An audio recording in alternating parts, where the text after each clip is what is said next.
ఉద్యోగ భర్తీలో దూసుకుపోతోంది ఏపీ ప్రభుత్వం. ఇప్పటికే మెగా డిఎస్సితో భారీ రిక్రూట్మెంట్ చేయగా తాజాగా కానిస్టేబుళ్లను కూడా ఎంపిక చేసింది. 5757 మంది కానిస్టేబుల్స్ కు నియామక పత్రాలు అందజేశారు CM Chandrababu, deputy CM Pawan Kalyan. Mangalagiri APSP 6వ బెటాలియన్ ప్రాంగణంలో నియామక పత్రాలు అందజేత కార్యక్రమం జరుగుతోంది.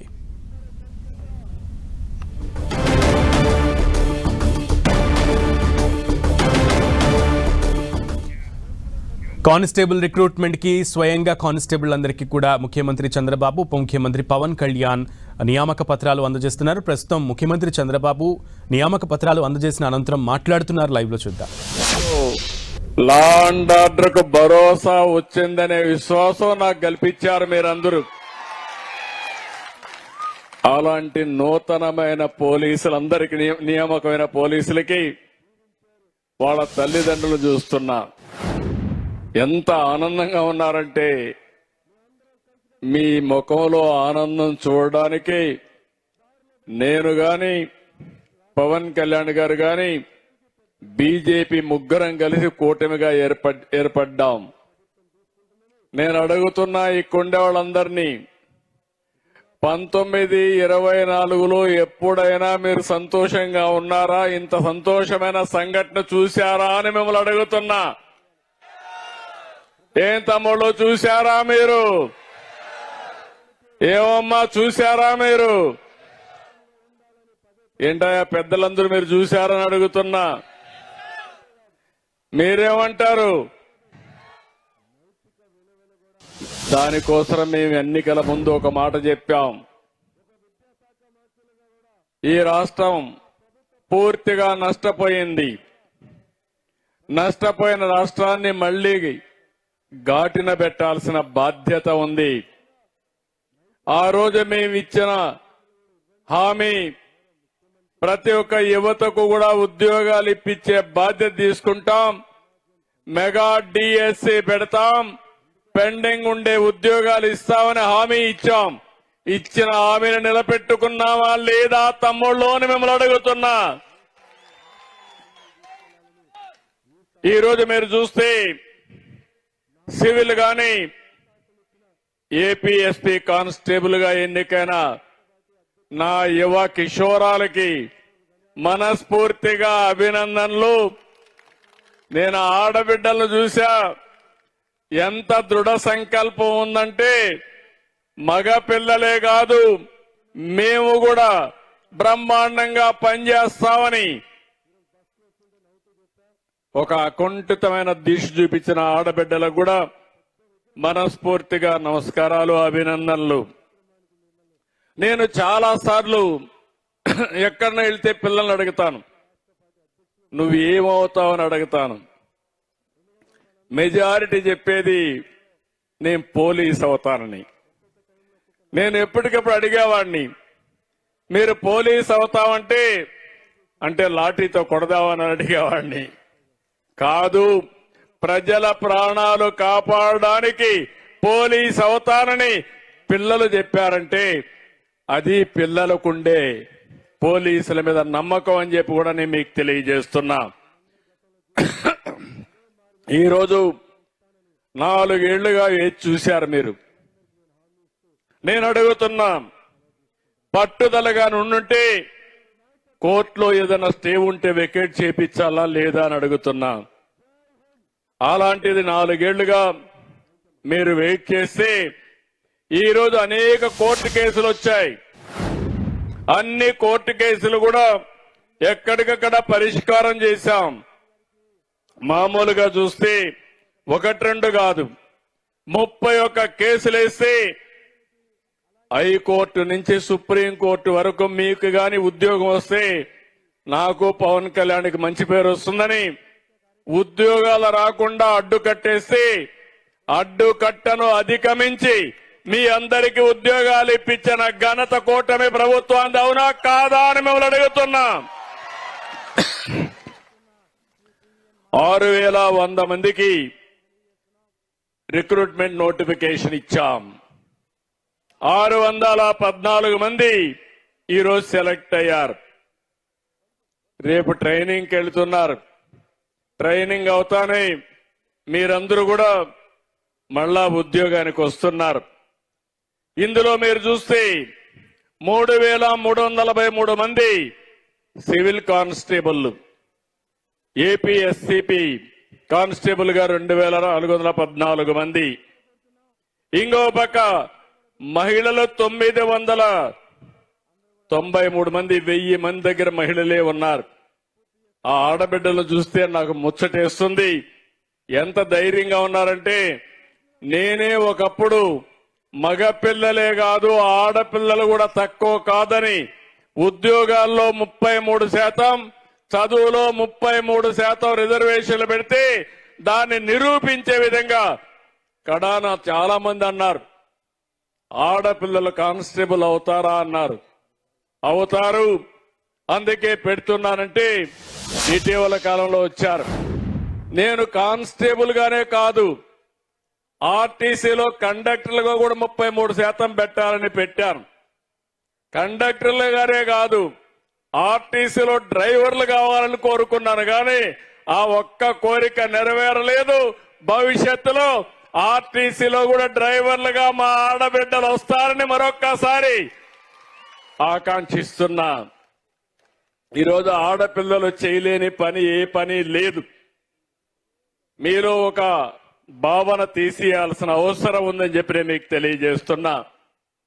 ఈరోజు మీరు చూస్తే శ్రీకాకుళం, విశాఖపట్నం, ఈస్ట్ గోదావరి, ఎటు చూసినా 26 జిల్లాలు మా వాళ్ళు చూస్తున్నా. చాలా ప్రైడ్ గా ఉన్నారు. ఈ ప్రాంతాల నుంచి దగ్గర మీరు ఒక్కసారి చూస్తే 183 మంది గిరిజన పిల్లలు కానిస్టేబుల్ గా ఎంపికయ్యారు. వాళ్లకు ప్రత్యేకంగా అభినందనలు తెలియజేస్తున్నానని చెప్పి కూడా నేను మీకు తెలియజేస్తున్నా. తమిళలో ఉద్యోగాలు రావాలంటే ఎన్డీఏ కూటమి రావాలని మీరు అందరూ ఆకాంక్షించారు. నేను కూడా క్యాంపెయిన్ చేశాను. జాబ్ రావాలంటే నేను పవన్ కళ్యాణ్ గారు వస్తేనే మీకు ఉద్యోగాలని చెప్పావా లేదా అని అడుగుతున్నా. ఒకసారి చరిత్ర కూడా మీరు నెమరేసుకోవాల్సిన అవసరం ఉంది. నేను ఎప్పుడొచ్చినా గవర్నమెంట్ ఉద్యోగాలు ఇస్తాను, ప్రైవేట్ ఉద్యోగాలు వస్తాయి. కానీ వేరే వాళ్ళు వస్తే మాత్రం ఉండే ఉద్యోగాలు ఊడిపోతాయి. అందుకే మీరు చూస్తే పోలీస్ వ్యవస్థలో 99 2004లో 8,198 మందికి ఉద్యోగాలు ఇచ్చా సమైక్య ఆంధ్రప్రదేశ్ లో. రెండోది 14-19 9,464 మందికి జూన్ 18 నోటిఫికేషన్ ఇచ్చి పరీక్షలు కూడా మార్చి 2019లో పెట్టాం. ఇప్పుడు మళ్లీ ఒకసారి చూస్తే 6,014 ఉద్యోగాలు ఇచ్చాం. మొత్తం కలిసి 23,676 ఉద్యోగాలు నేను ముఖ్యమంత్రిగా ఉన్నప్పుడు మీకు ఇచ్చానంటే ఈ పోలీసు వ్యవస్థ పైన నాకుండే నమ్మకం. మొత్తం 58,000 మంది కానిస్టేబుల్ ఉన్నారు. అందులో 24,000 మందికి నేనే ఉద్యోగాలు ఇచ్చా. దీనికి నేను గర్వపడుతున్నానని చెప్పి కూడా నేను మీకు తెలియజేస్తున్నా. ఇంకో పక్క నేను ఇక్కడుండే తల్లిదండ్రులకి, రాష్ట్రంలో ఉండే తల్లిదండ్రులందరికీ హామీ ఇస్తున్నా. నేను ఆ రోజు ఎన్నికల మేనిఫెస్టోలో ఒక మాట చెప్పాను. నేను గాని పవన్ కళ్యాణ్ గారు గాని ఉద్యోగం ఫస్ట్ అని, జాబ్ ఇవ్వడమే మా లక్ష్యమని.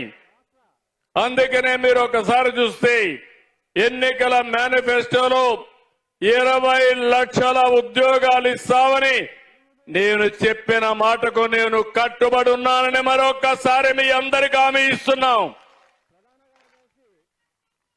ఇప్పటికీ మెగా డిఎస్సి 15,591 మందికి ఉద్యోగాలు ఇచ్చాం. ఈ రోజు 6,014 మందికి ఇక్కడ ఉద్యోగాలు ఇచ్చాం. ఇంకో పక్కన మీరు ఒకసారి చూస్తే ఈ రోజు రాష్ట్రంలో అన్ని డిపార్ట్మెంట్లలో 4,51,347 మందికి ఇప్పటికే ఉద్యోగాలు ఇచ్చాం. ఇది కాకుండా మీరు ఒకసారి చూస్తే దగ్గర 197 ప్రపోజల్ 8,55,173 కోట్ల రూపాయలు పెట్టుబడులు ఇవన్నీ పూర్తయితే 8,23,922 మందికి ఉద్యోగాలు. మొన్నే విశాఖపట్నం పార్ట్నర్షిప్ సబ్మిట్ జరిగింది. అందులో మీరు చూస్తే 538 ఎంఓయూలు చేశాం. 11,38,000 కోట్ల రూపాయలు పెట్టుబడులు వస్తున్నాయి. ఇది వస్తే 11,37,000 మందికి ఉద్యోగాలు వస్తాయి. రెండు కలిపితే 735 పరిశ్రమలు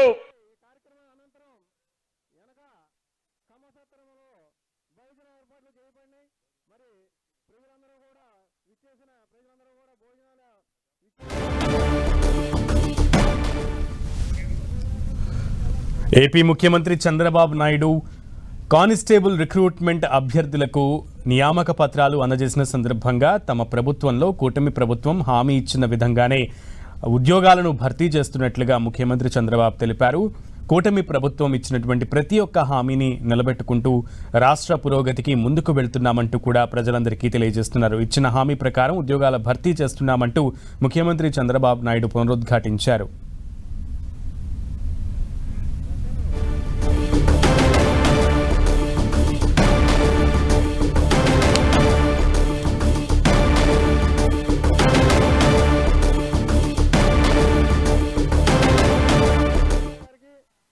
చంద్రబాబు నాయుడు మంగళగిరిలో మాట్లాడుతున్నారు. లైవ్ లో చూద్దాం.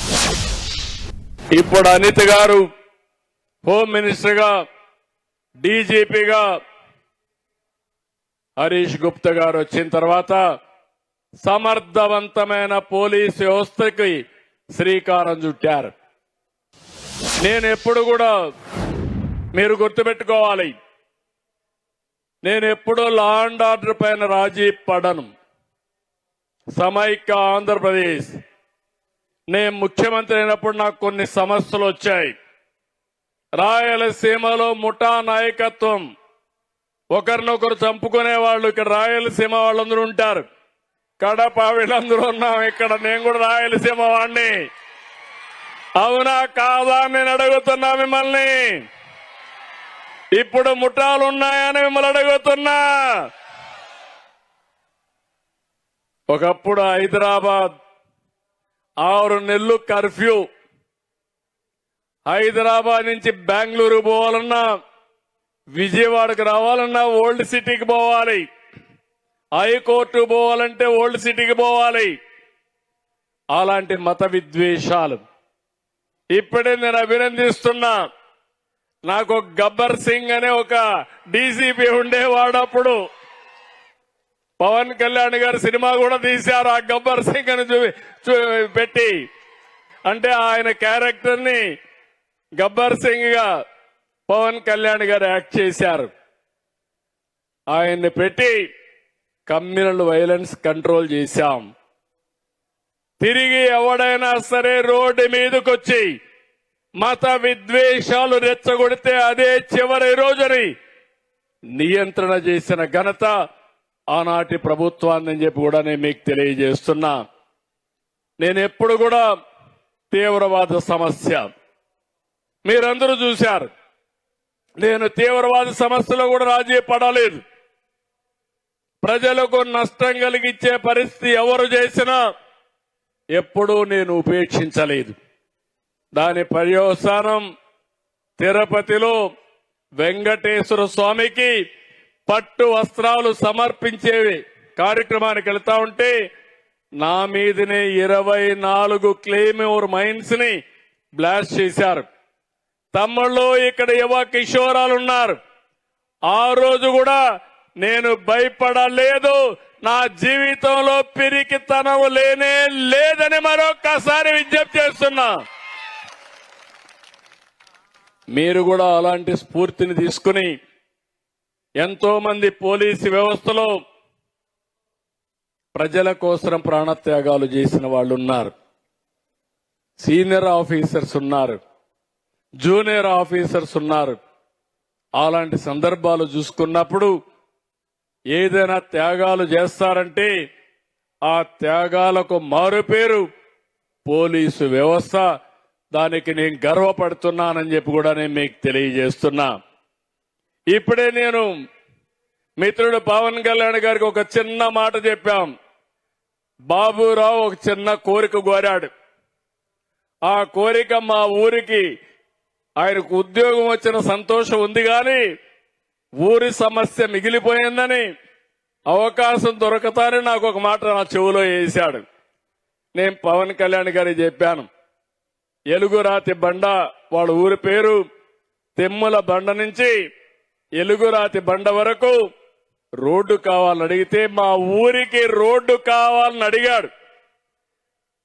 అడిగిన వెంటనే పవన్ కళ్యాణ్ గారికి చెప్పాను. ఇక్కడే ఉన్నాడు. ఎంత కమిట్మెంట్ తో పనిచేస్తున్నారో ఇది ఒక ఉదాహరణ మాత్రం. ఇమ్మీడియట్ గా 3,90,00,000 రూపాయలు అవుతుంది తెప్పించాడు. ఈ రోజే ఇంటికి పోతానే శాంక్షన్ కూడా చేసి పని కూడా ఇమ్మీడియట్ గా ప్రారంభిస్తారు. ఇది కూటమి ప్రభుత్వం యొక్క కమిట్మెంట్ అని అడుగుతున్నా. ఇలాంటి ప్రభుత్వం ఉంటే మా మీద విమర్శలు చేయడానికి కూడా చాలా మంది వస్తానే ఉంటారు. నేను ఒకటే మిమ్మల్ని అందరినీ కోరుతున్నా, విమర్శల కోసం చేస్తే దానివల్ల ఫలితాలు రావు. చిత్తశుద్ధుండి పని చేసినప్పుడు మీరు కూడా గుర్తుపెట్టుకోవాల్సింది, ఏ ప్రభుత్వం వల్ల మీ జీవితాలకు మంచి జరుగుతుందో, మీ జీవన ప్రమాణాలు పెరుగుతాయో మీరందరూ కూడా గుర్తుపెట్టుకోవాల్సిన అవసరం ఉందని చెప్పి కూడా నేను మీకు తెలియజేస్తున్నా. సూపర్ 6 చెప్పాం, సూపర్ హిట్ చేశామా లేదా అని మిమ్మల్ని అడుగుతున్నా. ఇప్పుడు ఇక్కడ కానిస్టేబుల్ ఉద్యోగాలు వచ్చిన దానికి మీకు హ్యాపీ, సూపర్ 6 చేసిన దానికి మీ కుటుంబానికి కూడా హ్యాపీ. పెద్దలందరూ ఉన్నారు. ఎప్పుడూ ఇవ్వనన్ని సంక్షేమ కార్యక్రమాలకు నాంది పలికాం. 18 నెలలు చరిత్ర సృష్టించామని చెప్పి కూడా నేను మీకు తెలియజేస్తున్నా. ఈ రోజు నేను ఒకటే మిమ్మల్ని కోరుతున్నాను, అందరిని అడిగాను.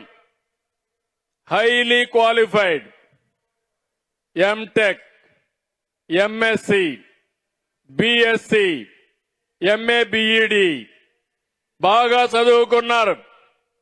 అందరికీ టెక్నాలజీ మీద పట్టుంది. నేను ఒకటే మిమ్మల్ని అందరినీ కోరుతున్నాను, ఎన్నోసార్లు చెప్పాను, ఒకప్పుడు మనందరం హార్డ్ వర్క్ చేసేవాళ్ళం. ఇప్పుడు హార్డ్ వర్కే కాదు, స్మార్ట్ వర్క్ చేయాల్సిన అవసరం ఉంది. పోలీస్ వ్యవస్థకు మీకు ఒకటే విజ్ఞప్తి చేస్తున్నా, ఇందులో మీరు చూడాల్సింది ఇన్విజిబుల్ పోలీస్ కనపడకూడదు, విజిబుల్ పోలీసింగ్. మీది 3వ నేత్రంగా ఉండాలి. ఎవడైనా తప్పు చేస్తే చొక్కా పట్టుకోవాలి, మీరు కనపడకుండానే ఆ పని చేసే శక్తి సామర్థ్యం మీకు రావాలని మనస్ఫూర్తిగా ఆకాంక్షిస్తున్నాను. ఈరోజు సింగపూర్ ఉంది, రోడ్లు ఎక్కడ పోలీసులే కనపడరు. మనం అందరం అనుకుంటాం ఎవడో కనపడలేదు కాబట్టి దారి మళ్ళిచ్చి పోదాం, రాంగ్ రూట్లో పోదామని. రాంగ్ రూట్లో పోతానే చొక్కా పట్టుకునే పరిస్థితిలో ఉంటారు.